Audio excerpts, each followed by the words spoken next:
Estamos en comunicación hoy con el periodista Alejandro Requeijo. Le pueden leer en El Confidencial, escucharle en varios programas de la cadena COPE y verle, por ejemplo, dentro de un momentito, ya le están viendo, y también en el programa de Ana Rosa Quintana en Telecinco. Antes ha trabajado en Voz Populi, en El Español, en Ya es Mediodía de Telecinco. Alejandro, gracias por atender la llamada de Radio Sefarad. ¿En algún sitio más? ¿Me he dejado algún sitio?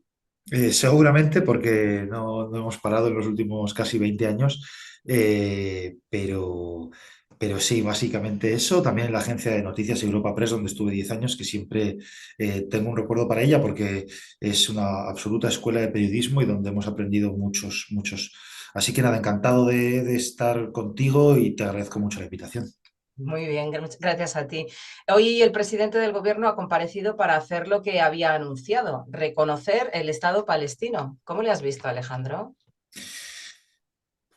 Pues vamos a ver, yo reconozco que como ciudadano español, no judío, muy interesado siempre por el conflicto árabe-israelí, y digo, insisto, árabe-israelí, creo que excede eh, lo que tiene que ver con Israel y Palestina, incluso árabe-persa-israelí.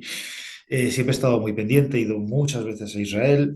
En cuanto reúno algo de dinero, procuro desplazarme allí para conocer la realidad de un tema capital en lo que es la política internacional, en lo que tiene que ver con la religión y lo que tiene que ver con la historia. Y desde esa aproximación, desde hace ya bastantes años, considero que sí, que la aspiración, creo que ese es el término, la aspiración de una solución de dos estados es muy sugerente, es muy atractiva, porque además tiene cierta evocación a ausencia de conflicto, lo cual no va estrictamente ligado. Al hecho de que haya dos estados no garantiza la ausencia de conflicto. Pero creo que si atendemos si me enrollo mucho, córtame, María, pero digo, si atendemos mucho a una cuestión, aunque sea desde el punto de vista demográfico, que para mí es uno de los principales retos que tiene la zona en las en los próximos años, en las próximas décadas, tenemos, corrígeme si me equivoco, María, Israel, una población con casi 10 millones de habitantes, de los cuales un 20-21%, casi 2 millones, son árabes israelíes. Sí, así es.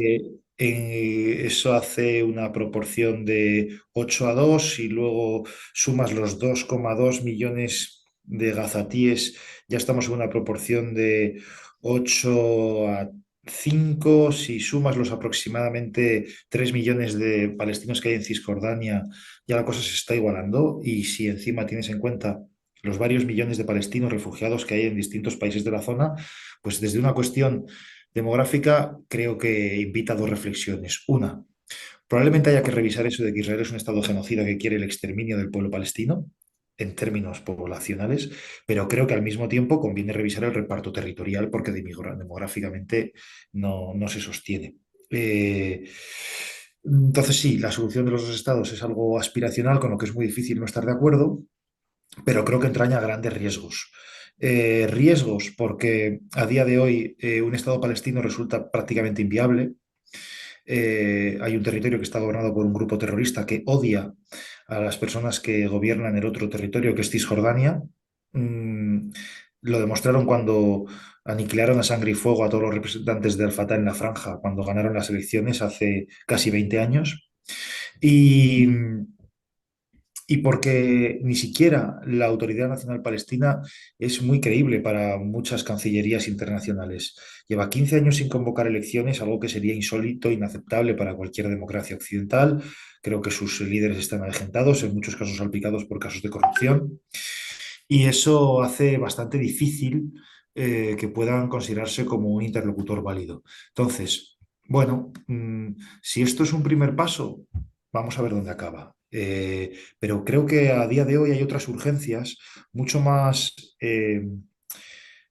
vamos a decir, más que aspiracionales, más prácticas, como es, por ejemplo, trabajar y exigir a Hamas que libere a los rehenes a cambio de un alto el fuego, solucionar la cuestión de los asentamientos ilegales en Cisjordania. eh, de verdad, tener un debate serio con potencias árabes que puedan en un momento determinado ejercer de fuerza internacional en la Franja de Gaza, Es verdad que probablemente esa intervención pasaría por un reconocimiento futuro del Estado palestino, pero bueno, quiero decir que ya son pasos encaminados o materiales, así esa aspiración, pero no de no de una forma simbólica, como me da la sensación que se ha presentado. Entonces, ¿te parece que este reconocimiento va a servir para algo? Yo creo que va a servir para poco, sobre todo porque creo que la Unión Europea cada vez más nada en la irrelevancia y porque creo que una foto junto con Irlanda y con Noruega se me antoja muy escasa. Alguien me dirá, no, pero es que hay muchos países que previamente se sumaron, por lo tanto ahora España, Noruega y Irlanda serían una suma a esos que ya habían. Pero claro, eso tiene un contraargumento. Si ustedes me están diciendo que ya había países que lo habían reconocido y aún así llegamos al escenario del 7 de octubre, entonces ustedes me están reconociendo que el mero reconocimiento del Estado palestino no ha supuesto una solución. Y de verdad creo que esto interpela en muchos casos a las distintas partes implicadas. De entrada te digo, María, que me da la sensación de que muchas veces desde fuera planteamos la solución de los dos estados y buena parte de las partes implicadas o agentes importantes de las partes implicadas ni siquiera lo quieren. Jamás no lo quiere. Muchos aliados del gabinete de ministros de Netanyahu tampoco lo quieren. Eh, la Autoridad Nacional Palestina lo quiere, pero veremos cómo. Israel puede sentarse en una mesa a negociar, pero veremos con qué fronteras.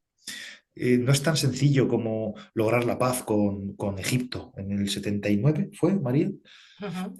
Claro, no es una cuestión fronteriza, no es una disputa fronteriza, es casi una disputa social, porque, insisto, hay entre 300.000 y 400.000 colonos en Cisjordania y hay un 20% de población árabe en Israel. O sea, es una cosa muy de convivencia el hallar una solución de paz entre los dos países. Y claro, Israel puede decir, ya, pero es que nosotros nos fuimos de Gaza y aún así, mira lo que pasó el 7 de octubre. Y Israel puede decir, sí, nosotros tenemos asentamientos ilegales en Cisjordania o Judea y Samaria, que dirían ellos, eh, y hemos levantado un muro que no respeta las fronteras legalmente reconocidas en el ámbito internacional, pero desde que levantamos ese muro y desde que tenemos esa presencia en Cisjordania se han reducido considerablemente los atentados en Israel y en Jerusalén, después de la segunda intifada. Entonces, claro, hay argumentos eh, en un lado y en el otro que hace que se me antoje muy chiquito una declaración junto con Irlanda y con Noruega de un reconocimiento en abstracto del Estado palestino. Si Sánchez ha estado trabajando bajo el radar, de manera discreta, en privado, con países árabes para convencerles de que la solución es una fuerza internacional árabe en Gaza, no lo sé, y me parecería una buena medida, me parecería algo interesante. Pero no tengo esa sensación, sobre todo porque me cuesta mucho creer que desde Europa vaya a haber un paso importante sin el apoyo de Francia y Alemania. Creo que es perfectamente compatible denunciar los excesos del gobierno de Netanyahu, también en lo que tiene que ver con la operación militar sobre Gaza, y ser un poco más discretos. Y creo que en este país, María, insísteme si me estoy enrollando Ujú. mucho, córtame, pero en este país que es España llevamos 20 años discutiendo en cuanto a política exterior bajo dos conceptos. Uno, eh, hay que apostar por el eje atlántico, es decir, tenemos que ser los aliados preferenciales en Europa de Estados Unidos y de Reino Unido, para que la gente lo entienda lo que fue la política de Aznar y la guerra de Irak. Aquello tuvo una respuesta y un rechazo absolutamente masivo por parte de la sociedad española y la propuesta del Partido Socialista ya con Zapatero era regresar al corazón de Europa. Entonces lo que él quería era acercarse a Chirac y a Schröder, a Francia y Alemania, al corazón de Europa. Claro, yo creo que en materia de política exterior, uno, primero creo que debería ser o debería gozar de más consenso, al menos entre los dos principales partidos, porque de ese modo España podría ser más creíble en el ámbito internacional, no si estamos cambiando constantemente en función de si hay cambio de gobierno. Y dos, creo que deberíamos intentar ir más de la mano precisamente de esas locomotoras de Europa que son Francia y Alemania y no tanto Irlanda, no digamos ya Noruega, que no es ni siquiera Unión Europea. Y claro, Francia y Alemania son dos países muy poco beligerantes con Israel, más bien al contrario. Alemania por razones que a nadie se le olvidan y Francia porque históricamente, ¿no? Fíjate, muy poca gente lo sabe, pero Francia jugó un papel clave en cuanto al desarrollo armamentístico atómico de Israel. Y cuando, bueno, pues cuando hacía mucho tiempo y cuando no había tantos países con esa capacidad y Francia apoyó a Israel para que lo desarrollase, ¿no? Eh, quiero decir que históricamente no son dos países de los que yo pueda esperar rechazo o un tipo de política en estos momentos al menos beligerantes. Me Acabo de... parece... Ah, sí, perdona, dime, dime, ¿No dime, lo María. querías terminar? No, no, pero pregúntame, María, dale, dale. No, que escuchándote me parece impresionante que seas experto en asuntos judiciales y policiales, de política interna, cuando sabes tantísimo de la esfera internacional. Entonces, bueno, es un comentario que no quiero ir a dejarme para mí sola, quería compartirlo contigo y con todas las personas que nos van a ver y escuchar. Alejandro, si nos venimos para España, ¿qué opinión te merecen la repercusión que esta guerra está teniendo aquí? Me consta que te asomas al Observatorio de Antisemitismo de vez en cuando como termómetro para ver cómo va el asunto en España y las acampadas en las universidades, los incidentes que han tenido estudiantes, incidentes que ha habido también en alguna sinagoga, declaraciones públicas, algunos medios de comunicación. ¿Qué opinión te merece esto? Bueno, lo primero, contestarle el comentario con muchas gracias, María. Digamos que los asuntos policiales, judiciales son mi trabajo y disfruto mucho con ellos, soy feliz. Me gusta mucho la materia con la que trabajo, las fuentes que me ayudan a hacer mi trabajo, pero Tierra Santa, yo soy católico, Tierra Santa es mi pasión y esa porción tan chiquita en el mundo eh, concentra, como te digo, todo el protagonismo histórico, religioso y político. Dicho lo cual, creo que en España se está viviendo esta crisis como se ha vivido, como se vive generalmente casi todo lo que tiene que ver con Israel. Noto un interés inusitado de todo el mundo por dar su opinión en un tema del que tiene un conocimiento muy vago.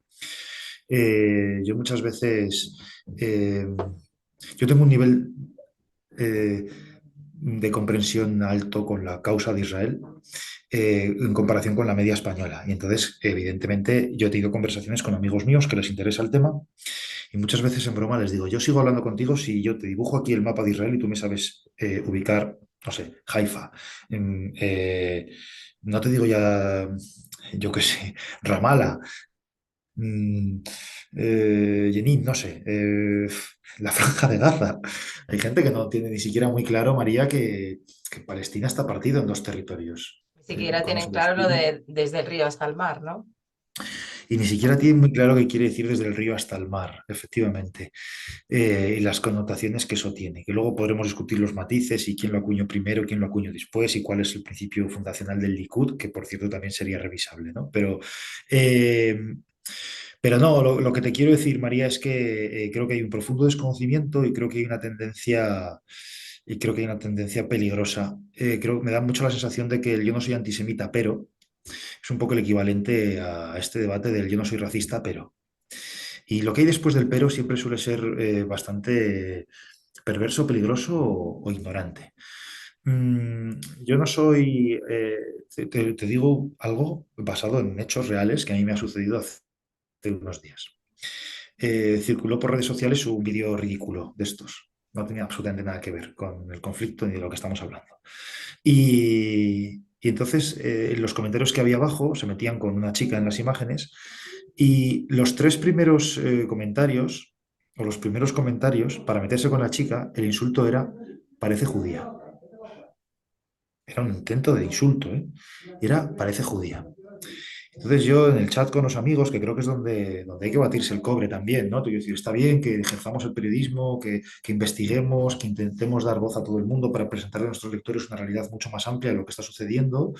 Creo que también en los grupos de amigos, en los chats de WhatsApp es donde se juega el relato, ¿no? El relato en términos de eh, igualdad de la mujer, en términos de, es decir, una serie de cuestiones que yo creo que la sociedad tiene que ir poco a poco aprendiendo o desaprendiendo.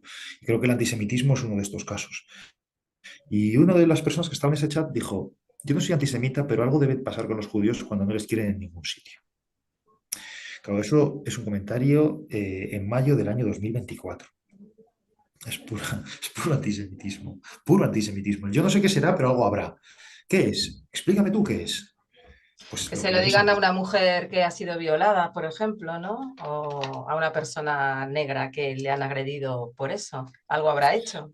Si se sí, pone siempre ese ejemplo, es más fácil de entender, como que es imposible pedirle a la víctima explicaciones de por qué es víctima.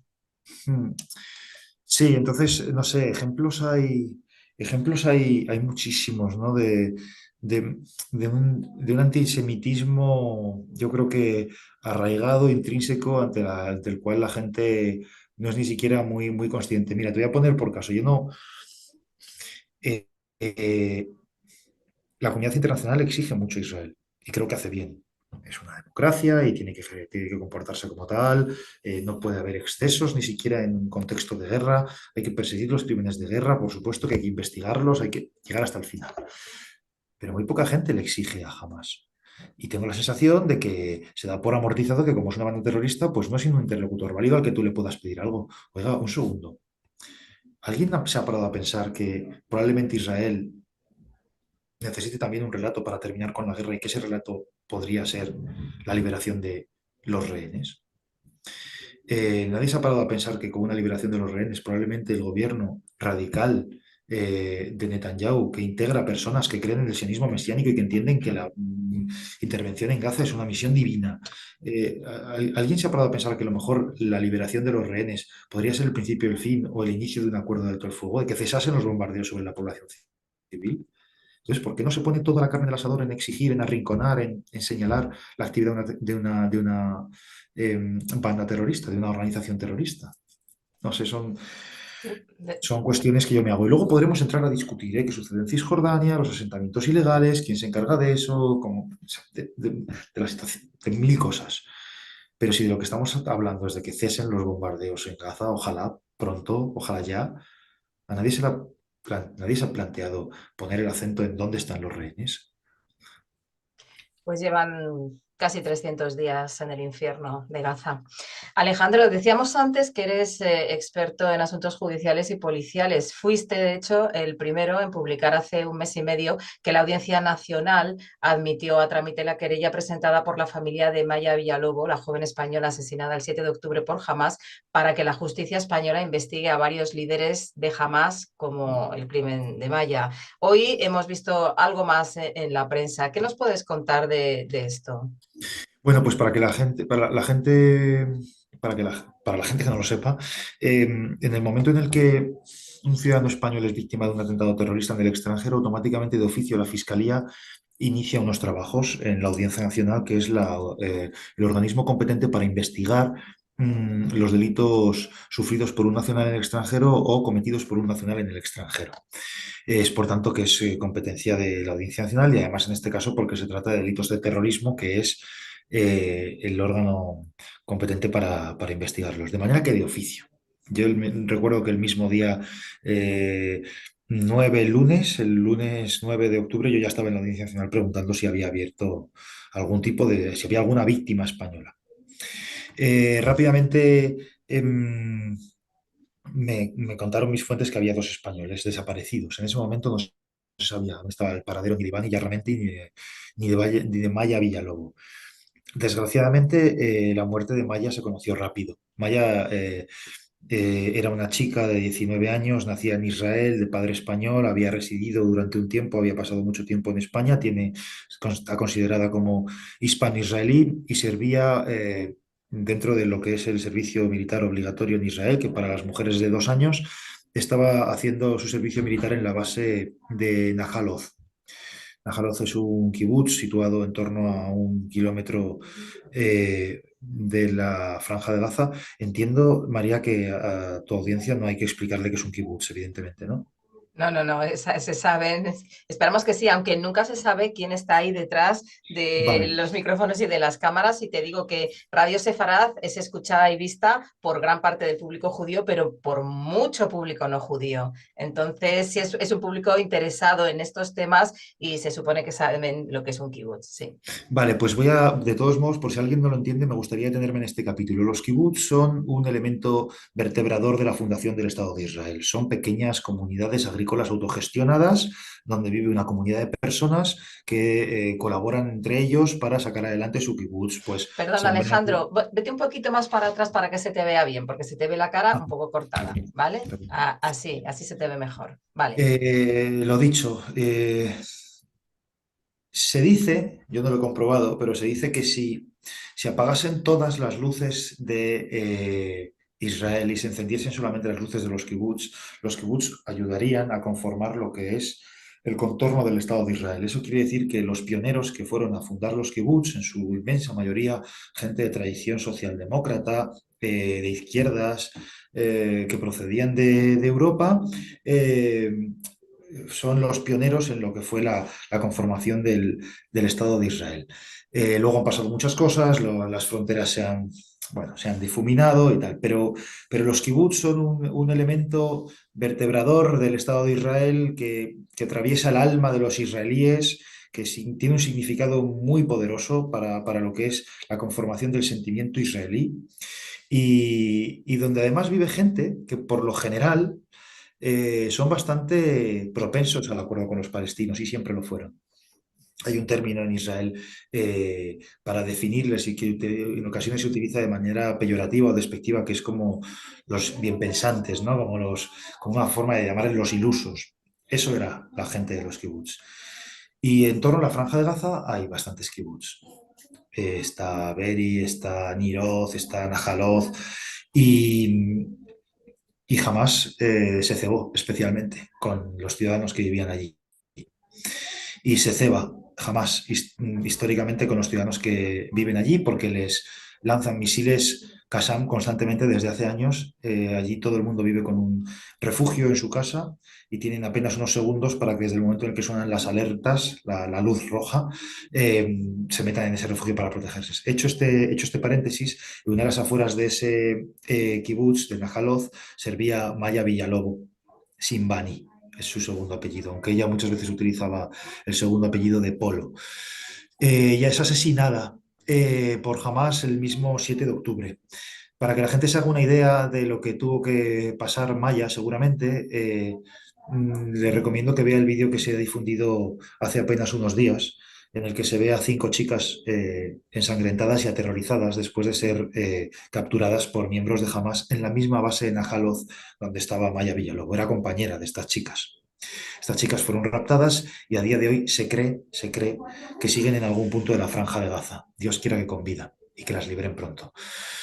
Mm, la Audiencia Nacional abrió una investigación, siendo muy consciente la Audiencia Nacional de dos cosas. Una, va a ser muy difícil que nosotros sentemos en el banquillo de los acusados en España a los responsables de los crímenes cometidos contra Iván Illarramendi y contra Maya Villalobo, eh, porque va a ser muy difícil identificarlos, lo primero, y muy difícil que jamás los entregue. Y dos, siempre hay que primar el hecho de que haya una investigación abierta por estos hechos en el país en el que sucedieron los hechos. Y claro, es evidente que Israel tiene una investigación abierta sobre estos hechos. Entonces, la actuación de la Audiencia Nacional es una actuación protocolaria, sí, la hace siempre, sí, pero además abre la puerta a una cosa que para mí es muy importante, que es el reconocimiento como víctimas del terrorismo españolas, tanto de Iván Illarramendi como de Maya Villalobos. Y para mí eso es importante. Eh, la Fiscalía pidió archivar la investigación por estos límites que te estoy diciendo. Y la Asociación de Víctimas del Terrorismo lo que dijo fue, seguramente la Fiscalía tengas razón. Va a ser imposible sentar y condenar a los líderes de Hamas o a los autores de esos crímenes en el banquillo de los acusados en España. Pero vamos a esperar a que Israel mande un certificado oficial de cómo murieron estas personas, algo oficial a lo que se puedan aferrar las familias, y entonces ya cerramos, no hay prisa. Y la jueza dijo, ok, hagamos eso, vamos a tranquilamente esperar a que Israel nos mande documentación oficial. En realidad lo que tiene la Audiencia Nacional es sobre todo la denuncia de los familiares y las publicaciones en prensa y el comunicado de Asuntos Exteriores dando el pésame por la muerte de tanto de Iván Illarramendi y su esposa Dafna, por cierto, chilena, y de Maya Villalobos. ¿Qué pasa? Que en el marco de este proceso, Eduardo Villalobos, el padre de Maya, lo que hizo fue presentar una querella, ya sí dirigida personalmente contra los líderes de Hamas. Ahí está Sinwar, líder de la rama militar, en algún punto de Gaza. No sé, María, ¿tú qué piensas? Hay que Yo pienso que investigación. sí. De hecho, circularon unas imágenes hace meses en las que se veía él y aparte de su familia huyendo, moviéndose entre los túneles. Ujú. Supongo que las viste. Sí, lo que pasa es que digo que hay quien dice o hay quien piensa que pueda estar en Egipto o incluso que pueda estar en Doha, pero bueno, es igual. Estaba Sinwar, estaban algunos de sus principales lugartenientes y luego también estaban líderes de la rama política de Hamas, ubicada en Qatar, como es Ismail Haniyeh. Eh, entonces lo que hizo la jueza fue, oye, yo ya tengo una causa abierta por estos hechos, incorporo la querella, no tengo ningún problema, pero les recuerdo las limitaciones que tenemos. Y de momento no ha habido cambios, salvo una información que publicaban hoy mis compañeros del Mundo, Manuel Marraco y Esteban Urrizieta, dos grandes periodistas de los que me fío mucho, y que hablaban de, si no lo he entendido mal, porque no me ha dado tiempo a leerla en profundidad, de una ampliación de la querella. No sé si las familias se han puesto de acuerdo para ir juntas o si han presentado más nombres a raíz de, bueno, al final de lo que se va conociendo, a raíz de que avanza la guerra, ¿no? Ujú. Muy bien, pues por mí te dejo ya tranquilo, que sé que es una tarde complicada para ti hoy. Si quieres añadir alguna otra cosa, Alejandro. No, que espero que se encuentre pronto la paz. Muchas veces tengo la sensación de asistir a expresiones y reacciones muy beligerantes de gente que no vive en Israel, mm, rasgándose las vestiduras por los muertos civiles en Palestina, que es una absoluta tragedia, claro que sí.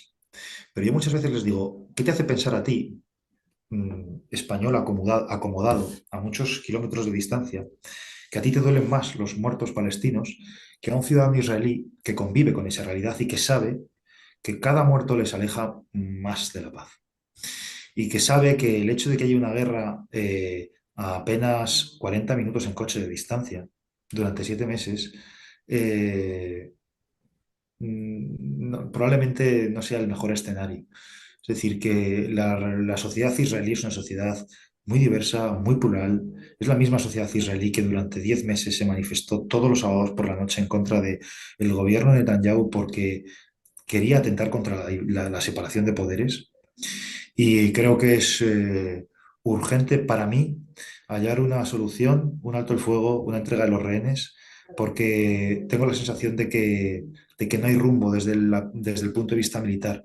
Eh, Se habla de una operación en Rafah, pero sin embargo nos dicen que sigue habiendo enfrentamientos en Han Yunis, nos dicen que sigue habiendo enfrentamientos en Jabalia. Eso es el norte, es decir, es por donde empezaron hace 7 meses. ¿Qué está pasando? No Y debe desde ser tan Rafa sencillo. mismo hace unos días también ha habido disparos de cohetes hacia Tel Aviv, o sea, de largo alcance. Ujú. Entonces, queda todavía por hacer, parece ser. Sí, sí. Y pues nada, María, me quedaría horas hablando contigo. Muchísimas gracias por la invitación. Cuando quieras, ya sabes dónde estoy.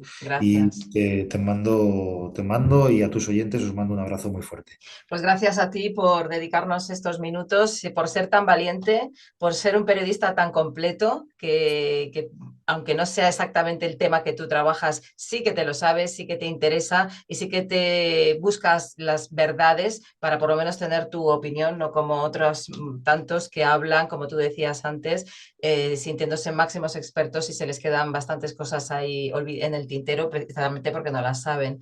Así que Alejandro Requeijo, le digo otra vez a los oyentes y a los espectadores, léanle en el Confidencial y véanle y escúchenle, porque como ven, no tiene pelos en la lengua y como ven, argumenta y sabe muy bien lo que dice. Alejandro, muchas gracias y hasta otra. Toda Gaba. Beba casa.